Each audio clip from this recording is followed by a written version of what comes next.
My name is Renee and I travel with my cat named Jake. We live full-time in our van, so I invite you to come along on our adventures. Today's video is about a few hinters on keeping safe and a phenomenon that happens in the Okanagan. Good morning, Internet. How's everybody today?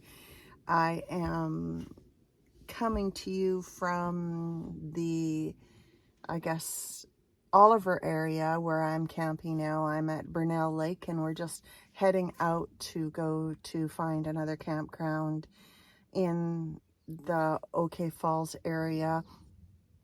We were hoping to get into a provincial site and get a shower and a site that we can put our garbage in and be a little bit comfortable. As Vanlife goes, we don't tend to camp at provincial campsites, but once in a while we take up the offer. But the thing is, it's Friday. We don't know if we're going to get in because they tend to be really busy on the weekends. But I do know that they hold back some sites for people that just drop in. So we're hoping to get one of those sites and take advantage of that visit there. Just a little hinter for anybody out there. This is a little air horn. You can use it for many things. You can use it to scare away predators like a bear or possibly any other animal that might be frightening you or scaring you or trying to get into your van, meaning humans. Humans that might be breaking in. I've never come across it, but this is my first guard to ward them off and scare them off. It's pretty loud and it does scare my cat, and he hides for a long time when this goes off. But it's good to carry around if you're in bear country.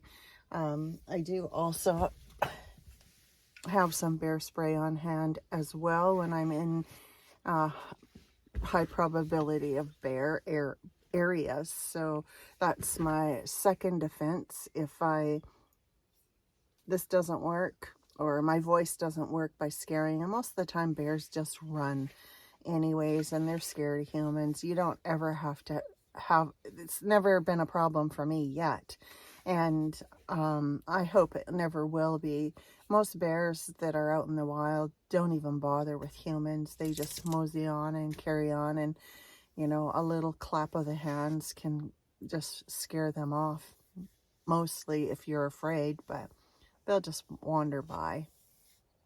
So these are my two things that I use to help me feel a little bit safer out in the backcountry. And if you are wanting to purchase these, you usually have to purchase them at a licensed place that has them. So do some research first. You just can't get it anywhere. It isn't available just in any store. So and then you also get a pamphlet on how to work it and the best way to use it. You just don't spray it. You have to be a certain length away from a bear for it to be effective.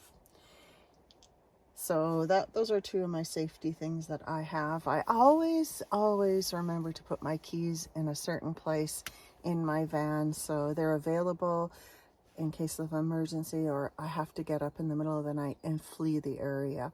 Never happens, but just always to be over prepared, especially if you're in the city parking on the street and you're trying to be stealth-like. That is always a good thing to do.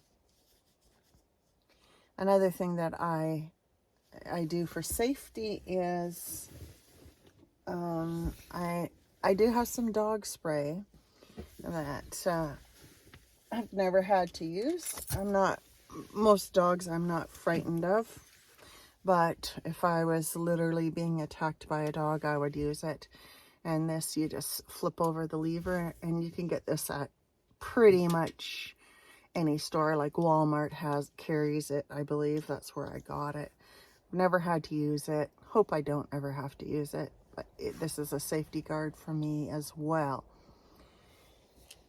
And some of the other safety guards I won't get into because that's private and I don't want all my viewers to know, but you could probably imagine some other things that you could have, especially being alone in the wilderness. That that is always something that you need to keep in mind, because you have to have safety at first, safety for you and your van, and you can probably come up with some other ideas that might help. If you have some suggestions on... The provincial campground near Okanagan Falls is a resting place for a bird called the nighthawks. They only stay around the area for a short time and move on to their breeding ground in Alberta. A funny fact about the nighthawks are sometimes referred to as goat suckers from the mistaken belief that they suck milk from the goats. I thought that was kind of hilarious. The nighthawks travel 20,000 kilometers or 12,000 miles every year during migration between the rainforests and savannas of Brazil and its breeding grounds in northern Alberta. They are mostly active in late evening and early morning or at night and feed on moths and other large flying insects. I was very fascinated in watching them. The interesting part about these birds is they use the same technology, or sonar technology. I don't know if you want to call it technology, but sonar, like bats do, and how they move around. They use the same thing as a bat would use, so they don't run into each other, and it just looks like they're dancing with each other over the water. It is really a cool thing to watch.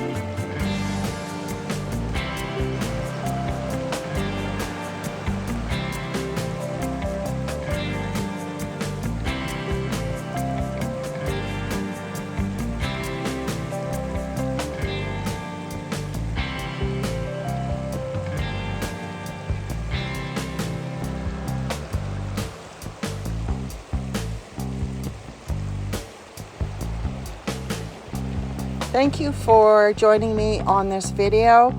Remember, go out there and be the best you. Give something of yourself to somebody out there in this world. You never know the impact that will have on that person.